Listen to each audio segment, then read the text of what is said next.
Hello, children. So let's start from where we have left the reading of the lesson The Tempest. This is on page number 82. If you remember, the storm created by Prospero. You remember? Yeah. From here, let's begin. You have done well, my gentle spirit. Now go and bring the young prince here. My daughter must see him. Prospero smiled at some secret thought, if you remember. Yes, he must be having, some different plan. Prospero gave some other commands to Ariel and promised to free him. And in return, when he gave the commands, he promised to free him after they had been completed. Ariel obediently flew off to where Ferdinand was sitting sadly on the rocks.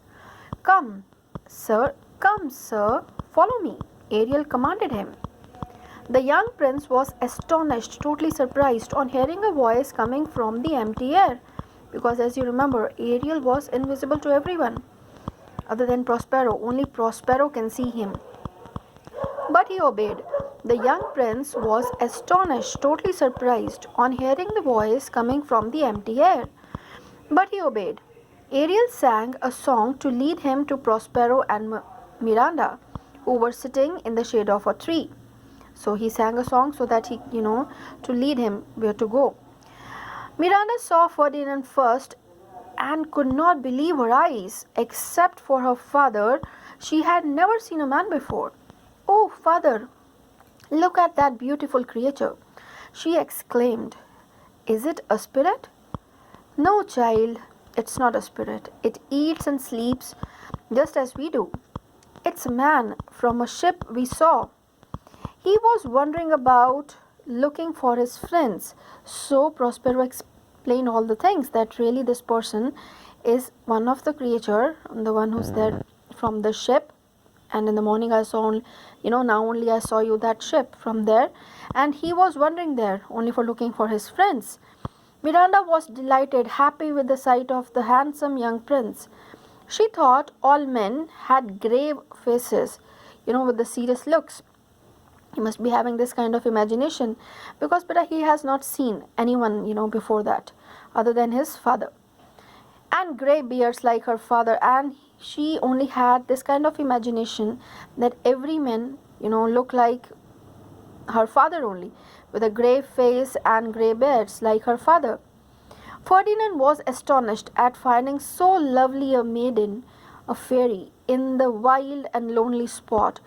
Even Ferdinand was very, very happy to see her, such a beautiful, maiden, a fairy, in the wild and lonely spot.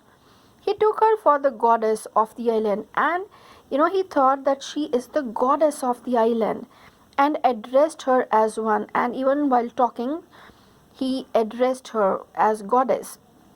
Miranda told him timidly that she was no goddess but a simple maiden, simple girl. It's not that she is a fairy from any other world.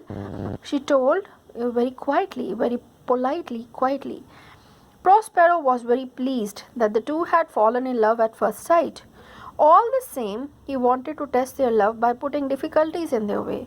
Now, for testing that they really loved each other truly, so what he did, by putting difficulties in their way. So let's see what kind of difficulties. Accordingly, Prospero spoke to Ferdinand harshly, very rudely. You are a spy. You are a spy, a person, the one who secretly watches and reports on others. A detective. Spy means a detective. You are a spy, he told him. You have come here to seize the island from me, and you have just come here to grab the island from me. Let me tell you that you won't succeed. I will tie you up. The only food that you are going to get is shellfish and roots, and I'm going to do very bad with you. I'm going to tie you up, and only the food which I'm going to give is going to be shellfish and roots. Miranda was in tears. Dear father, she cried, why are you so unkind? Have pity on him. Have mercy on him, she told. But Prospero did not listen. He found some hard task for Ferdinand to perform. Even he found some hard works for Ferdinand to be completed. Pile up these logs of wood. he commanded him, and he told, "Pile up all these logs of wood." Ferdinand obeyed, but he soon grew tired because he was a princess, no delicate type of a person. So he obeyed, although, but he soon grew tired. For he was not used to such hard work, because he was not used to do such kind of a hard work. Miranda found him sitting exhausted by the logs, very tired, exhausted by the logs, near the logs over there. Little did she know that her father was smiling with delight at her, and she didn't know about this thing. Invisible to them, he was standing nearby, listening to all that they said, and both of them, they were talking, and they were not aware that that Miranda's father Prospero is nearby and looking at them. He was delighted to find that two were so much in love. "What is your name?" Ferdinand asked her. "Miranda," she answered, telling him her name, although her father had commanded her not to do so. Her father told her not to say your name, but for that reason, because she also liked him, she told the name. In a fine speech, Ferdinand told her that one day he would be king of Naples and she should be his queen. This made Miranda weep with joy. She answered him very simply, "I am your wife if you will marry me." I could be only the queen, or I would be your wife. I am your wife if, the conditional clause, if you will marry me. Prospero had heard enough. He was now sure that they loved each other truly. He therefore made himself visible. So he came up over there, visible, and said with the kindest of smiles, "I have overheard all." Overheard means by near standing, overheard. Intentionally. He overheard everything. "Ferdinand, I have treated you harshly. I admit." He told, "I admit that I really treated you very harshly, very rudely. But I will make up for it by giving you my daughter. But I'm going to, pay in the sense, it's not by money or something.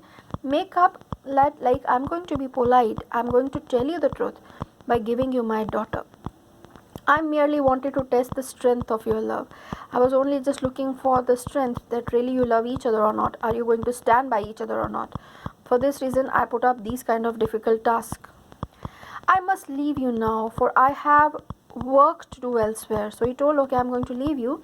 I'm having some work to do.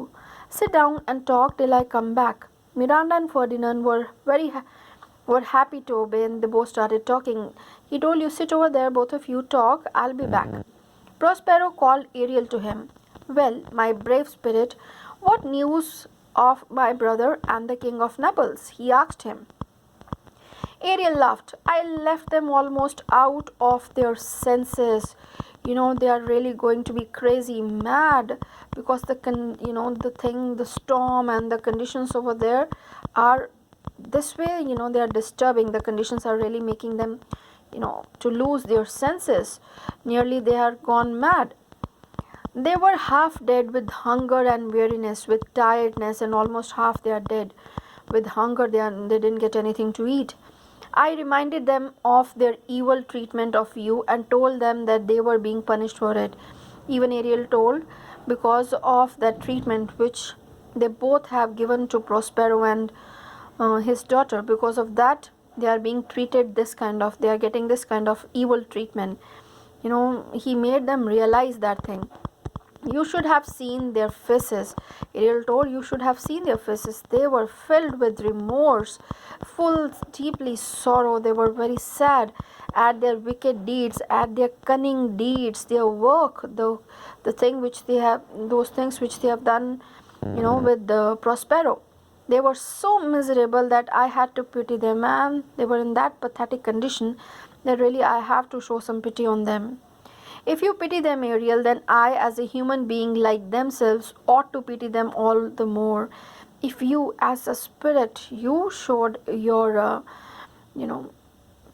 you had to pity them, so even, I, as a human being, I must also pity, them. Bring them here at once, my pretty Ariel." He told him that go and bring them here. Ariel flew off obediently with wild music. Ariel drew the repentant men, those people, those who regret their deeds. The men who regretted means they realized their mistake, So he brought those two men to Prospero's cave. With them came kind Gonzalo, who 12 years before had helped Prospero in his distress, in his suffering, in his great pain. Gonzalo was also there along with those two people. At first, the three men did not recognize Prospero. Three of them they didn't recognize. Three whom? Antonio, the king of Naples, and Gonzalo. Three of them they didn't recognize him. Prospero in his musician robe, because the way he was dressed up, nobody noticed, nobody recognized him. Three of them. And long white beard. But when Prospero thanked Gonzalo for saving his life and that of his daughter, they knew who he was. So when he thanked Gonzalo for everything, so they both came to know that this is only Prospero. Antonio instantly begged Prospero's forgiveness. Instantly, he started feeling sorry for that and he started asking for forgiveness. And so did King of Naples. Prospero readily forgave them. They promised to give him back his dukedom, and both of them promised that really they have realized their mistake and they are going to give his dukedom, his kingdom back. To the king of Naples, Prospero said, I have a gift for you too. So saying, he opened the door and showed them Ferdinand. This way, he opened the door and showed them Ferdinand and Miranda, who opened the door and showed them Ferdinand, who was playing chess with Miranda. Great was the joy of father and son to find each other alive and well. And Ferdinand was very happy to see his father, and really they had, great was the joy. They both were very happy to see each other alive and well. Let us all forgive and forget, said Prospero. Our troubles are all over now. He told everything is now okay. Prospero then assured his guests that their ship and all crew were safe, and every member over there, everyone is safe. They were all going to leave for Naples the next morning. Before he left the island, so they were about to leave. So before leaving the island, Prospero, what he did? Prospero buried his books of magic. So he did what? He buried the books of magic deep inside the earth, and his magic wand as well, even the magic stick. He would not need to use his magic power hereafter. Why should he? He had obtained all that he wished for, because he got everything back. He had brought his brother and the king of Naples to repentance. Repentance means to realize their mistake. So he had received his dukedom back. Above all, Miranda was going to marry Ferdinand, the king of Naples' heir, and the man she loved. So he was very, very happy, Prospero, for his daughter. Prospero now turned to Ariel and gave him his freedom. My quaint Ariel, quaint here, unusual, old-fashioned. Quaint means old-fashioned, in attractive, but in some other unusual way. Old-fashioned Ariel, he said sadly, I shall miss you very much, but go, you are now free. Ariel was filled with delight. He flew away singing his pretty song. Where the bee sucks, there suck I. In a cow's lips bell I lie. Then I couch when owls do fly. On the bat's back I do fly. After summer merrily, merrily, merrily shall I live now, under the blossom that hangs on the bough. So you can well imagine how happy really he was. Couch means sleep. There I sleep when owls do fly. In the cowslip's bell I lie. I lie in the petals of a flower known as cowslip. So this is really a wonderful poem. The word meanings are given over there. Just go through the word meanings. So comprehension, let's start with the comprehension. Word meanings you can learn from the book, and some more words you find out while reading by your own and try to find the meaning from the dictionary. At one time, Prospero was the Duke of Milan. A part is correct. The mistake that changed Prospero's life was that trusting Antonio. B part. The first is A part is correct. In the second one, B part is correct. Prospero tested Ferdinand and Miranda's love for each other by putting difficulties in their way. Antonio and the king of Naples were remorseful. Because they, yes, they had been punished by Prospero's magic and had realized their mistake. So this is A part. Before leaving the island, Prospero buried his books. C part is correct. Number 1, A part is correct. Number 2, B part is correct. Number 3, C part is correct. Number 4, A part is correct. Number 5, C part is correct. Then we have question answers we are going to do in the notebook.